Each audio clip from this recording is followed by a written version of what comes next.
Boo! I'm back, and today we are talking about real estate fear. But guess what? It doesn't have to be scary. There's a few common fears I see when talking with people. Number one, it's a really big deal and it stresses me out and I don't know anything. That's okay. There's this idea that everyone is supposed to know all about real estate because it's the American dream. That's not realistic. There's so many details in real estate that you're not gonna know about. That's why I have a job. Part of my role is educating and guiding people through the process so that you don't have to know everything. Second big fear. What if I find out that I'm terrible with money and I have horrible finances and my credit's all screwed up and I'm the worst person ever? Take a breath.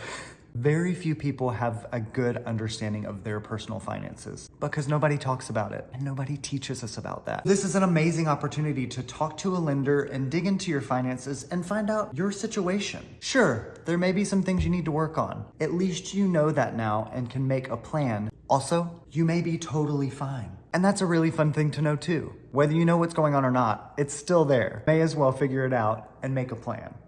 Number three. Buying a home is just not possible for me. I don't have the right job and I've not saved up enough money.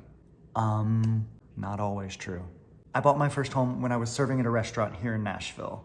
Yes, it's possible with all types of jobs. You don't have to be a doctor or a lawyer or a salaried position to buy a home. You can be a server or a business owner or make jewelry or a zookeeper. I don't know. There's all sorts of people who buy homes. And just because you don't have a traditional income does not mean that it's not right for you.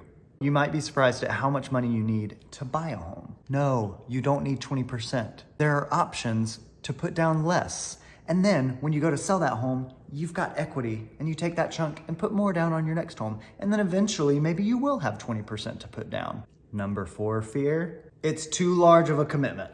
Have you ever signed a lease agreement before for rent? Was that not a big commitment? You're at least signing a 6-month lease, probably a year lease, and that rent is going towards someone else's investment. Yeah, you're paying their mortgage. Also, nobody's saying you have to live in your home for 30 years just because you have a 30-year mortgage. You get to decide how long you live in a space. And there's other options. Turn that place into a rental and have people paying for your investment. Is it a commitment? Sure. Is it a bigger commitment than signing a lease on a property that you don't own? I don't think so. If you've got other fears, let's talk through them. Hopefully naming some of those fears that you might have eases them a little bit. Give me a shout and let's take the fear out of buying and selling real estate.